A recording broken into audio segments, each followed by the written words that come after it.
नमस्कार, जोहार। मैं हूं पूजा। झारखंड की ताजा खबरों में आपका स्वागत है। आज है 28 जनवरी, दिन मंगलवार। खबरों की ओर बढ़ने से पहले एक नजर सुर्खियों पर।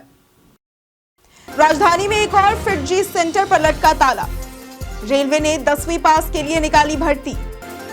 जैक ने 8वीं 9वीं बोर्ड परीक्षा की स्थगित। 12 पुलिसकर्मियों को मेरिटोरियस सर्विस के लिए मिला सम्मान। बैंकों में पड़े लावारिस पैसे कहीं आपके तो नहीं, यहां कर सकते हैं चेक। चलिए आप बढ़ते हैं अब तक की बड़ी खबरों की ओर विस्तार से। रेलवे ने 10वीं पास के लिए निकाली भर्ती। ईस्ट सेंट्रल रेलवे ने अप्रेंटिस के पदों पर भर्ती निकाली है। आवेदन प्रक्रिया शुरू है और आवेदन करने की अंतिम तारीख 14 फरवरी है।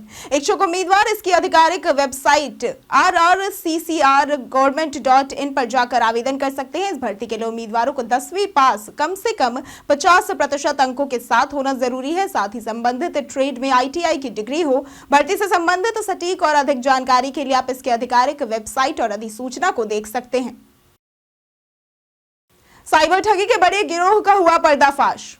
झारखंड के जामताड़ा में साइबर सेल ने 10 करोड़ की ठगी करने वाले गिरोह का भंडाफोड़ किया है। पुलिस ने गिरोह के मास्टरमाइंड सहित 6 अपराधियों को गिरफ्तार किया और उनके पास से 14 मोबाइल, 23 सिम कार्ड और एक ड्रोन कैमरा, 10 ATM और 1 लाख रुपए नगद बरामद किए हैं। ये गिरोह लोगों को APK फाइल भेजकर उनका डेटा चुराता था, जिससे कि साइबर ठगी की जाती थी। पुलिस ने कहा कि इन अपराधियों ने 415 ठगियों को अंजाम दिया है। गिरफ्तार अपराधियों के पास PM किसान योजना और फसल बीमा योजना के लाभार्थियों के डिटेल्स भी मिले हैं। मामले की जांच में झारखंड CID और गृह मंत्रालय का सहयोग लिया जा रहा है।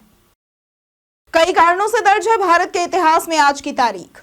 आज के दिन वर्ष 2017 में भारतीय मूल की प्रसिद्ध लेखिका भारती मुखर्जी का जन्म हुआ था, जिन्होंने अमेरिका में कई पुरस्कार भी जीते थे। आज के दिन वर्ष 2004 में भारत की प्रसिद्ध महिला क्रिकेटर शेफाली वर्मा का जन्म हुआ था। आज के दिन वर्ष 2000 में अंडर 19 के युवा विश्व कप क्रिकेट के फाइनल में भारत ने श्रीलंका को हराया था। आज के दिन 1865 में लाला लाजपत राय स्वतंत्रता सेनानी का जन्म हुआ था और आज के दिन वर्ष 1899 में भारतीय सैन्य अधिकारी और स्वतंत्रता के बाद भारतीय सेना के पहले chief of staff Kodandera Madappa Cariappa का जन्म हुआ था। बिजली विभाग ने सहायता शिविर का किया आयोजन। झारखंड बिजली वितरण निगम लिमिटेड ने 17 दिसंबर से 31 जनवरी तक उपभोक्ताओं के बिजली बिल समस्याओं के समाधान के लिए शिविर आयोजित किया है। अब तक 17,259 मामले आए हैं, जिनमें से 16,446 का समाधान हो चुका है, जबकि 813 मामले लंबित हैं। शिविर में मोबाइल नंबर पंजीकरण, स्मार्ट मीटर गड़बड़ी, अधिक बिल और सिक्योरिटी डिपॉजिट जैसी समस्याओं का समाधान किया जा रहा है। विभाग का लक्ष्य 3.5 लाख शहरी उपभोक्ताओं को जोड़ने का था, लेकिन केवल 30% ही जुड़ पाए। PM आवास योजना के इन लाभुकों को मिली चेतावनी। नगर निगम ने प्रधानमंत्री आवास योजना यानी कि PMAY के तहत वार्ड 51, 52 और 53 के 25 लाभुकों को चौथी बार नोटिस जारी किया है। इन लाभुकों ने प्रथम किस्त की राशि प्राप्त करने के बाद भी आवास निर्माण कार्य शुरू नहीं किया था, जिससे ये स्पष्ट है कि सरकारी राशि का दुरुपयोग किया जा रहा है।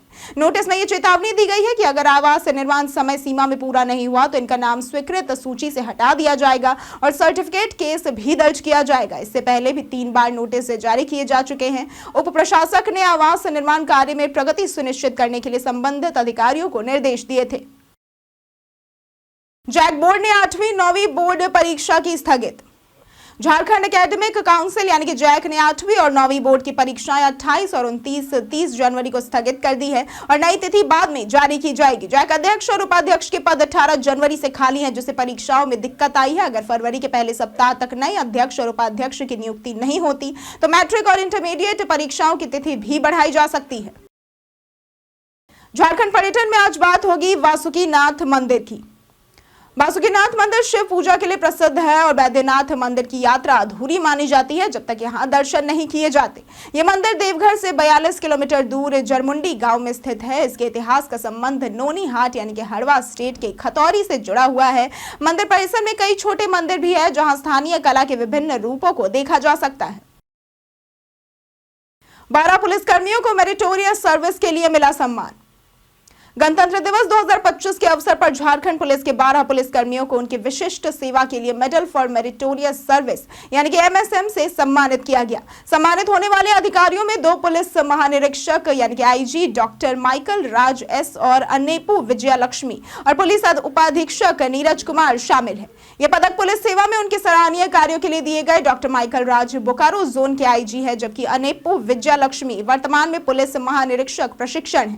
केंद्रीय गृह मंत्रालय ने यह पुरस्कार उग्रवाद, संगठित अपराध और अन्य अपराधों के खिलाफ प्रभावी कार्रवाई के लिए प्रदान किया है। राजधानी में एक और फिटजी सेंटर पर लटका ताला। फिटजी कोचिंग संस्थान के रांची सेंटर के बंद होने से छात्रों में चिंता बढ़ गई है। उन्हें अचानक कोचिंग सेंटर बंद होने की सूचना मिली, लेकिन प्रबंधन से कोई प्रतिक्रिया नहीं मिली है। परिजनों को बच्चों की पढ़ाई के अधूरे रहने का डर था, जिसके बाद उन्होंने कोचिंग प्रबंधन से संपर्क करने की कोशिश की, लेकिन कोई भी जवाब नहीं मिला है। हालांकि 25 जनवरी को फिटजी ने बयान जारी कर छात्रों के भविष्य को प्राथमिकता देने और स्थिति को जल्द सामान्य करने का आश्वासन दिया, जिससे कुछ राहत मिली है। ट्रेन में रात में सफर के दौरान इन बातों का रखें ध्यान। भारतीय रेलवे सफर करने के लिए एक किफायती और सुविधाजनक है और इसका विशाल नेटवर्क देश भर में कनेक्टिविटी सुनिश्चित करता है। रात के समय ट्रेन में सफर करने वाले यात्रियों के लिए भारतीय रेलवे ने कुछ खास नियम बनाए हैं। रात 10 बजे से सुबह 6 बजे तक TTE यात्रियों के टिकट चेक नहीं कर सकते, ताकि उनकी नींद में खलल न पड़े। इसके अलावा रात के समय बिना ईयरफोन के मोबाइल पर गाना सुनना या फिर वीडियो देखना और तेज आवाज में बातचीत करना भी मना है, क्योंकि इससे अन्य यात्रियों को परेशानी हो सकती है। बैंकों में पड़े लावारिस पैसे कहीं आपके तो नहीं, यहां कर सकते हैं चेक। भारतीय रिजर्व बैंक यानी कि RBI की रिपोर्ट के अनुसार देश के बैंकों में लावारिस राशि 78,213 करोड़ रुपए तक पहुंच गई है, जो कि पिछले साल की तुलना में 26% तक ज्यादा है। लावारिस राशि वे पैसे होते हैं जिनका कोई दावेदार नहीं होता, जैसे कि 10 साल तक लेन देन न होने वाले खाते की राशि। अगर आपको लगता है कि आपके परिवार के किसी सदस्य की लावारिस राशि हो सकती है, तो RBI ने UDGAM पोर्टल शुरू किया है। इस पोर्टल पर रजिस्टर करके आप जानकारी प्राप्त कर सकते हैं। अगर राशि मिलती है तो संबंधित बैंक से संपर्क करें। केंद्र सरकार द्वारा फ्री लैपटॉप मिलने की जानिए सच्चाई। सोशल मीडिया पर एक मैसेज वायरल हो रहा है, जिसमें केंद्र सरकार द्वारा फ्री लैपटॉप देने की बात कही जा रही है। साथ में एक लिंक भी प्रोवाइड करवाए जा रहे हैं, लेकिन आपको बता दें कि यह संदेहास्पद लिंक हो सकता है। PIB फैक्ट चेक ने भी इस खबर को फर्जी बताया है। इस तरह की खबरों पर यकीन करने से बचें। जानिए आज के मौसम का पूर्वानुमान। मौसम केंद्र के अनुसार अगले 3 दिनों में राज्य में न्यूनतम तापमान में कोई बड़े बदलाव की संभावना नहीं है। इसके बाद अगले 2 दिनों के दौरान न्यूनतम तापमान में 2 से 4 डिग्री सेल्सियस की बढ़ोतरी हो सकती है। इस अवधि के दौरान मौसम सामान्य रहने की संभावना जताई गई है। तापमान में हल्की बढ़ोतरी के बावजूद कोई गंभीर बदलाव की उम्मीद नहीं है। बोकारो में जंगली हाथी का आतंक। बोकारो जिले के पेक नारायणपुर थाना क्षेत्र में एक जंगली हाथी ने 3 लोगों को कुचल दिया, जिसमें एक महिला की मौत हो गई। हाथी ने बड़ई गांव और छोटकी कुंडी में हमला किया। 2 लोग घायल हैं, जिनका इलाज चल रहा है। वन विभाग ने आसपास के गांव में सतर्कता की चेतावनी दी है, क्योंकि हाथी हजारीबाग, गिरिडीह, रामगढ़ और बोकारो के जंगलों में ही घूम रहा है। पुलिस अधिकारियों की मनचाहे जिलों में होगी पोस्टिंग। हेमंत सरकार पुलिस जवानों की सुविधा पर ध्यान दे रही है। 1700 जवानों को उनके मनचाहे जिले में पोस्टिंग देने की तैयारी की गई है। DGP अनुराग गुप्ता ने प्रमोशन और समय पर लाभ देने का आश्वासन दिया है, जिसमें चतुर्थ वर्गीय कर्मियों के प्रमोशन भी शामिल है। इसके साथ ही DGP ने बताया कि स्टेट बैंक ऑफ इंडिया और बैंक ऑफ इंडिया दोनों बैंक के साथ एक समझौता किया गया है कि अगर कोई भी जवान या पुलिस अधिकारी इन दोनों बैंक का अकाउंट होल्डर और इसमें सैलरी अकाउंट है, अगर किसी एक्सीडेंट में उनकी मृत्यु हो जाती है तो उसे 1 करोड़ रुपए मुआवजे के तौर पर दिए जाएंगे। राज्य के शहर में लगेगा रोजगार मेला। झारखंड के गुमला जिले में आज रोजगार मेले का आयोजन किया जाएगा, जिसमें 60 पदों पर भर्ती की जाएगी। इसमें केवालय, फाइनेंशियल और ABS सर्विसेज जैसी कंपनियां भाग लेंगी। योग्यता के लिए मैट्रिक और इंटर पास उम्मीदवार आवेदन कर सकते हैं। उम्र सीमा 18 से 32 वर्ष तक है और वेतन 9,000 से 12,000 रुपए प्रति माह तक हो सकता है। उम्मीदवारों को सभी मूल प्रमाण पत्रों के साथ रजिस्ट्रेशन के लिए नियोजनालय आना होगा। गोड्डा शहर के अशोक स्तंभ का सौंदर्यीकरण शुरू।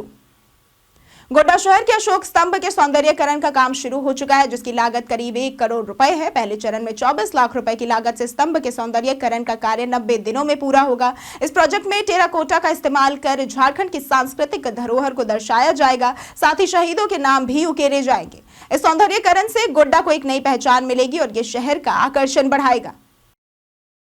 यूपीआई यूजर से ध्यान दें, नहीं तो अकाउंट हो सकता है खाली। यूनिफाइड पेमेंट इंटरफेस एक रियल टाइम पेमेंट सिस्टम है जो विभिन्न बैंक अकाउंट्स के बीच तुरंत पैसे ट्रांसफर करने की सुविधा प्रदान करता है। यूपीआई ऑटो पे एक स्मार्ट सुविधा है जो मासिक बिलों का ऑटोमेटिक पेमेंट करता है, जिससे समय की बचत होती है। हालांकि अगर किसी सर्विस का उपयोग नहीं किया जा रहा तो यूपीआई ऑटो पे से पैसे कटने का खतरा भी हो सकता है। इससे बचने के लिए आप अपने अकाउंट पर यूपीआई ऑटो पे मोड को डीएक्टिवेट भी कर सकते हैं। राज्य के इस कारोबारी ने 90 करोड़ में खरीदा प्राइवेट जेट। झारखंड के उद्योगपति सुरेश जालान, जो देश के अमीर कारोबारियों में से एक है, उन्होंने 90 करोड़ रुपए में 10 सीटों वाला एक प्राइवेट जेट खरीदा है। उनकी कंपनी कार्बन रिसोर्सेज कार्बन युक्त कच्चा माल बनाती है और भारत के 5 राज्यों में कार्यरत है। यह जेट स्विट्जरलैंड से गिरिडीह हवाई अड्डे पर लैंड हुआ और गणतंत्र दिवस पर पूजन के बाद सिंगापुर के लिए इस जेट ने उड़ान भरी। व्हाट्सएप पर बिना नंबर अब कॉल करें।